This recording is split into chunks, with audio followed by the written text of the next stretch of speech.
Hi everyone, welcome back. In this video, I'll introduce practical machine learning skills. Uh, this image is again generated by Stable Diffusion AI when I was giving it a prompt of practical machine learning, so it has some imperfections. But our goal through some of these set of videos will be to learn some of the real skills which can help you to land a job in some of the top software industries. ML and AI are kind of like bread and butter, which derive some of the very practical applications which we see all around us. For example, some of the very nice applications in forecasting, where we are predicting what the next set of future will look like. Some of the very practical applications even leading from our activity detections, what humans are doing at current time. These are all powering our devices, smartphones, smartwatches, and so on. Further, most recently, the applications in ChatGPT, NLP revolutions, our practical skills where reinforcement learning is coming into picture, teaching robots to beat us in the game of Go. All of these applications of ML at core require some fundamental skills. Knowing these fundamental skills can greatly give an edge. Unfortunately, in our today's lectures and curriculums, these skills are not taught at one place, and it's segmented across many different lectures and courses. Through this set of videos, I'll try to introduce some of the most important skills which I felt helped me a lot during my jobs across many different software industries and during my PhD studies. When we talk about a practical ML system, like a normal machine learning project, which we often do in courses, it always starts with we have a lot of data about some problem on which we are working on. Now, this data comes from some practical system. There is often an underlying physical phenomena. Let me write it via this. This physical phenomena is the real world which is generating this data. It can be a set of sensors capturing it, or it can be captured via human interactions, or a mixture of both. Once this data is captured, it is transformed into some practical knowledge on which we can take action, which give us understanding of this physical phenomena for practical purposes. For example, this practical knowledge can be human motions. What is human doing? Our smartwatches, smartphones are able to detect whether we are walking, jumping, singing, sleeping, and so on. Based on these motions, different intents or applications can help, which can be more like personalization. Our phone can turn on our sleep monitor when it detects that, yes, we are lying down and trying to sleep at night. This is one such practical application on which we have seen some real ML companies and Play Store applications being built. Some are even having paid versions to detect our nature of sleeps and so on. But the other class of applications which are giving us value, for example, we want to understand how the stock market will behave. And here all the past data is again used to train, understand this physical phenomenon, and we can later on predict what the future is going to look like. Hence, in all of this, there is a lot of commonality. And that commonality is coming from the fact that we are trying to learn and model this data to create knowledge from it. To do that, we have to follow a series of steps to finally reach here.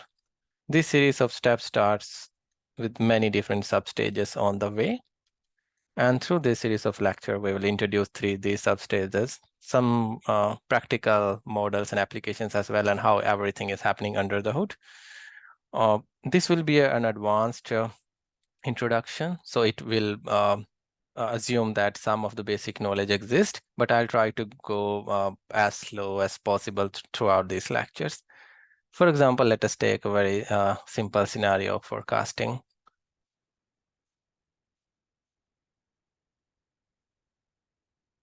In this forecasting scenario, We practically start anyway with data. This data is the past trend. What has happened in the past? In the past, there were certain events happening which impacted the model's behavior in certain way. This model was the real world model in which humans were acting. We want to distill this knowledge into an AI ML based model so that this model can tell us what the future will look like, whether it's going to go up or down. To model this, we need to properly formalize our problem.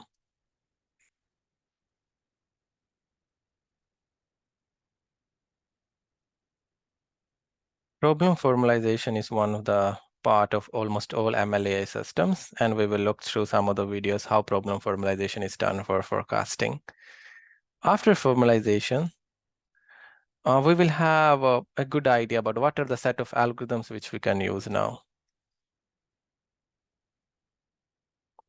These algorithms, for example, can be classical algorithms like Propet or ARIMA, which are widely used for forecasting, or some neural networks, which are new emerging algorithms. After we are able to formalize, we have a set of algorithm, we have to do algorithm selection. Finally, we need a way to evaluate how good or bad our results are. So evaluation is another important part of the picture. Evaluation tells us which model is good, which model is bad. Formalization, algorithms, evaluations. And finally, if you are a real company, you need to productionize this. So we need to go into prod. All of these systems are often segmented across different courses in computer science knowledge. So this set of videos will look how we can formalize some practical applications via some simple examples.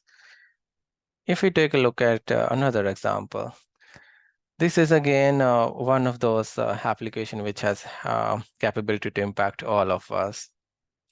Our phones, our watches are always with us, and they have become extremely smart. The reason being that for any, say, human, they're able to sense the motion using IMU sensors. Once this motion is sensed, this is where the real magic can happen. It can give very deeper insights into particular human personalization applications, such as what are we doing? Are we walking, running, jumping, walking on stairs? Are we in a lift? And so on.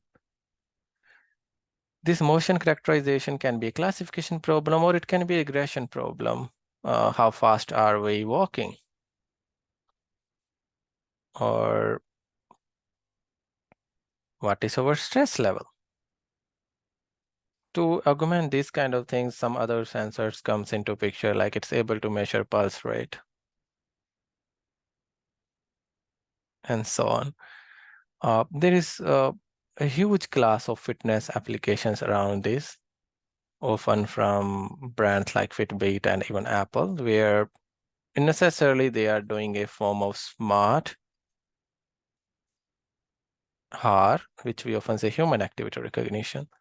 Knowing practical skills in smart human activity recognition can land very amazing jobs in the community. In summary, this was the first video, but through the next videos, we'll look into some practical data sets